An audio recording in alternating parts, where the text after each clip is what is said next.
नमस्कार, मैं हूं अनीता। आप देख रहे हैं खबर हिंदुस्तान। आइए रुक करते हैं आज की बड़ी खबरों की ओर। सीएम भूपेश बोले सभी जगह से जा रही बीजेपी। छत्तीसगढ़ के मुख्यमंत्री भूपेश बघेल ने चुनावी राज्यों में भाजपा की हार का दावा किया है। उन्होंने कहा, गोवा, उत्तराखंड, उत्तर प्रदेश सभी जगह से भाजपा जा रही है। उत्तर प्रदेश में अमित शाह जी ने योगी जी को निपटा दिया है। पहले 2 चरणों के मतदान से यह बात अब स्पष्ट हो गई है। देश की सबसे युवा मेयर 28 साल के विधायक संग लेंगी 7 फेरे।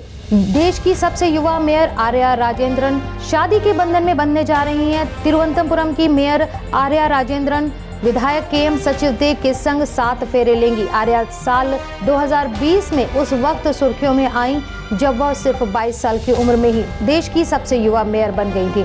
केरल की सत्ताधारी पार्टी सीपीएम से जुड़े दोनों नेताओं ने अभी शादी की तारीख के बारे में नहीं बताया है। शिवमोगा में हिजाब पहनकर छात्राओं ने की नारेबाजी। शिवमोगा के डीवीएस कॉलेज में गुरुवार को भी लड़कियां हिजाब पहनकर आईं। कॉलेज के कर्नाटक हाईकोर्ट के आदेश पर उन्हें धार्मिक प्रतीकों के साथ एंट्री देने से मना किया तो उन्होंने बहसबाजी और नारेबाजी शुरू कर दी। इस पर मैनेजमेंट ने उन्हें कॉलेज में आने के बजाय ऑनलाइन क्लास अटेंड करने को कहा। हाईकोर्ट में हिजाब विवाद पर आज लगातार चौथे दिन सुनवाई होनी है। जीवन में पहली बार घर बैठे मतदान करने पर बुजुर्गों में खुशी। मुरसान गेट क्षेत्र हीरालाल क्वार्टर कॉलोनी निवासी 80 वर्षीय राजेंद्र कुमारी बुजुर्ग होने के नाते दूसरे की मदद के बिना दूर तक चलने में असमर्थ हैं, लेकिन लोकतंत्र के पर्व के रूप में जब भी चुनाव होते हैं तो वोट डालने जरूर जाती हैं। इस बार उनके घर पर मतदान कर्मी वोट डालने घर पहुंचे तो उनकी खुशी का ठिकाना नहीं रहा। बोल उठी कि ये काम बढ़िया भयो है।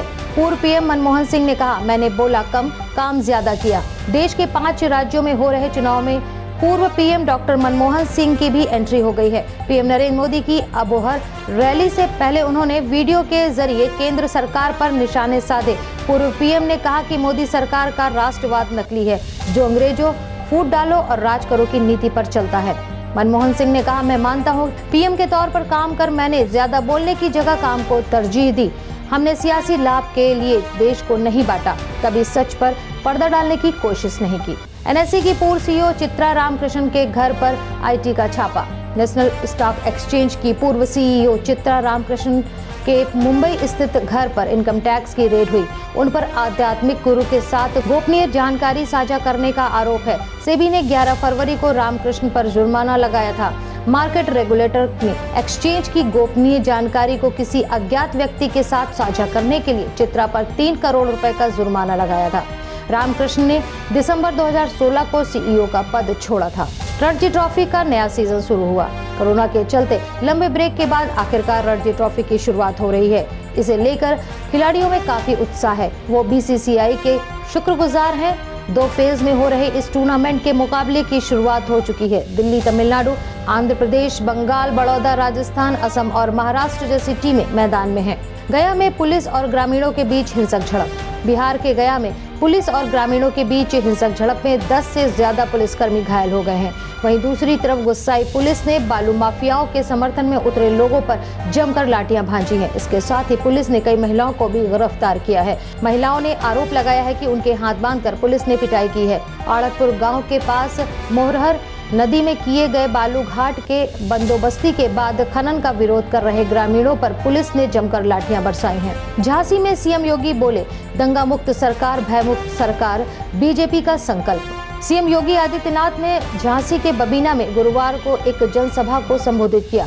सीएम योगी आदित्यनाथ ने कहा कि जब मैं 2017 में मुख्यमंत्री बना तो मैंने अपनी पहली यात्रा बुंदेलखंड से शुरू की। तब मैंने कहा था कि हम बुंदेलखंड को एक्सप्रेसवे देंगे। अब तो एक्सप्रेसवे पूरा होने जा रहा है। उन्होंने कहा कि याद कीजिए, सपा सरकार में यहाँ अवैध कट्टे बनते थे, यहाँ अराजकता थी।